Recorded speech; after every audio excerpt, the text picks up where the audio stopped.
Hello दोस्तों। आज हम बात करते हैं SU-57 जो नया लड़ाकू प्लेटफॉर्म भारतीय वायुसेना रशिया से ख़रीदने का प्लान कर रही है और जो आजकल काफ़ी चर्चा में है। उसकी जो एजेंसीज़ हैं, जो जो एयर मार्शल्स की टीम्स हैं, वो सब उसको एनालाइज कर रही हैं कि इसमें क्या खूबियाँ हैं, क्या विशेषताएं हैं और हमें इसको अपने नए जो कॉम्बैट प्लेटफॉर्म है उसके लिए एक तैयारी की तरह लेना चाहिए कि नहीं। तो मुझे लगता है कि जैसे कि हमारे नेबरहुड में एक थ्रेट है, तो भारत को इस प्लेटफॉर्म को कंसिडर करना चाहिए। मैं इसकी कुछ विशेषताएं बताता हूं आपको।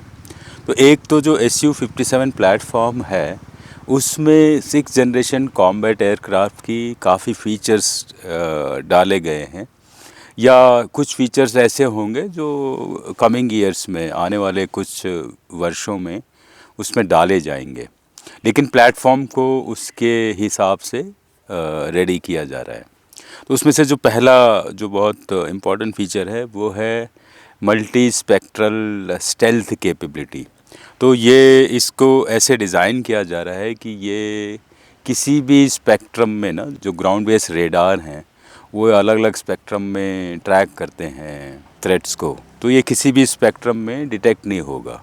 वो कैपेबिलिटी इसमें होगी। तो ये बहुत एक डिज़ाइन कैपेबिलिटी होती है, और दूसरा जो जो मटेरियल यूज़ किया जाता है एयरक्राफ्ट को बिल्ड करने के लिए, ये इन दोनों का एक कंबाइंड आउटकम होता है। तो सबसे पहला पॉइंट ये है। दूसरा पॉइंट जो काफ़ी दिन से लैग कर रहा था जो कॉम्बैट एयरक्राफ्ट में ना, उसको बोलते हैं कि जो जो पायलट का जो वर्कलोड है उसे कम करना, और पायलट को जो है एक सपोर्ट देना जो आजकल चल रहा है आर्टिफिशियल इंटेलिजेंस से। तो इसमें क्या होगा, जो पायलट का काम होता है ना, काफ़ी जैसे थ्रेट को डिटेक्ट करना, या कई केस में ऑटोनोमस फ्लाइंग होती है, और जो कॉम्बैट या जो हमारे जो एम्यूनिशंस हैं उनकी डिप्लॉयमेंट प्लानिंग, इन सब को कम करना। तो ये सब हम जो है ना, प्री एनालाइज डेटा को आर्टिफिशियल इंटेलिजेंस के थ्रू प्रोसेस करके प्लान कर सकते हैं। तो ये दूसरा एक सबसे इम्पॉर्टेंट पॉइंट है। तीसरा इम्पॉर्टेंट पॉइंट इसमें है, वो है आपका डेटा नेटवर्किंग। तो और इसमें एक और चीज़ आती है कि जो आपका फ्रेंडली सिस्टम है उसके साथ आप कैसे नेटवर्क कर सकते हो for sharing the data and also the command. तो ये एक नया फीचर है जो 6th जनरेशन एयरक्राफ्ट में लाया जा रहा है, जो SU-57 में अवेलेबल होगा इन दी कमिंग ईयर्स।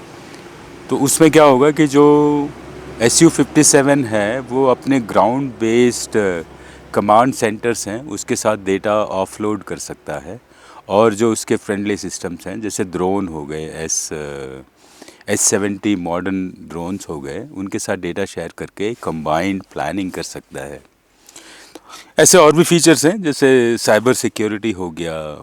इवन जो स्टेल्थ में एक नया फीचर आता है ना कि टेललेस डिज़ाइन होता है। उसमें क्या है कि उसको उसको कॉम्पनसेट करने के लिए आप थ्रेट वेक्टरिंग करते हैं। तो जो इंजन होता है ना, इंजन एक ही डायरेक्शन में थ्रस्ट नहीं देता। इसको आप उसको ऐसे डिज़ाइन करते हैं कि वो थ्रस्ट को, it can give thrust in multiple direction, तो आगे भी दे रहा है। And if there is some what you call the propulsion mechanism, जिससे वो दूसरे डायरेक्शन में भी ना फॉर फास्ट मैन्यूवरिंग या एक्रोबैटिक्स जो एयरक्राफ्ट करते हैं, उसको वो सारा जो है ना वो इंजन के थ्रू मैनेज होता है। उसको बोलते हैं थर्स्ट वेक्टरिंग। तो ये भी ये लेके आएगा। तो ये एक तरह से आप कहें कि एक near 6th generation combat platform है, या आप कहें 5.5 जनरेशन प्लेटफॉर्म है। तो भारत को इसको कंसीडर करना चाहिए। इट स्पेसिफिकली दो रीजन से। एक तो ये है कि जो हमारा एम्प का प्लेटफॉर्म है उसमें मुझे लग रहा है अभी 1 से 2 दशक लगेंगे अभी उसको कम्प्लीटली ऑपरेशनलाइज होने में।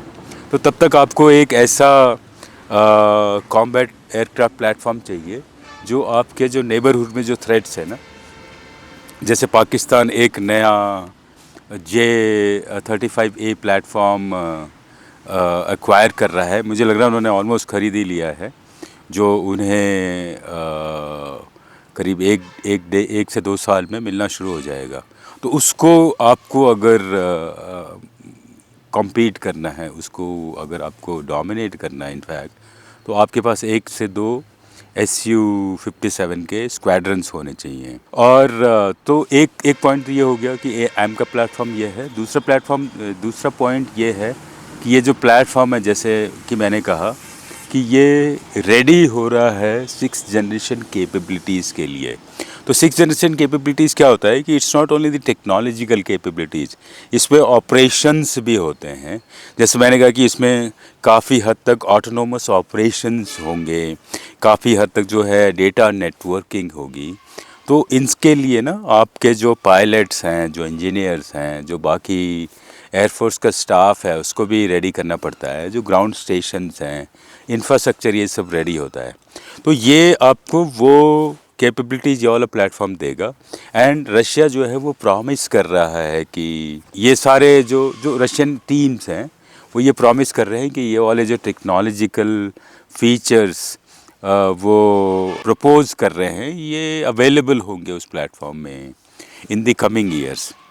तो अगर हम रशिया से एक अच्छी TOT डील निगोशिएट कर लेते हैं, जिसमें रशिया एक टेक्नोलॉजी ट्रांसफ़र भी देता है और मे बी कुछ parts if not complete assembly Bharat के कुछ रीजन्स में करता है, तो इससे क्या होगा, एक तो हमारी इंजीनियरिंग कैपेबिलिटी को ना थोड़ा बढ़ावा मिलेगा। हमारे जो जो नए इंजीनियर्स हैं उनमें कॉन्फिडेंस आएगा और वो हमारे एम का प्लेटफॉर्म को बाद में बेनिफिट करेंगे।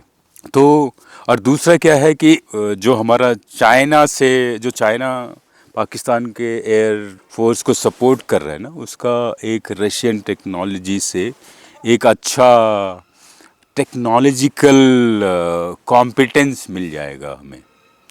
तो आज के लिए इतना ही दोस्तों। अपने कमेंट्स एंड सजेशन हमें बताएं।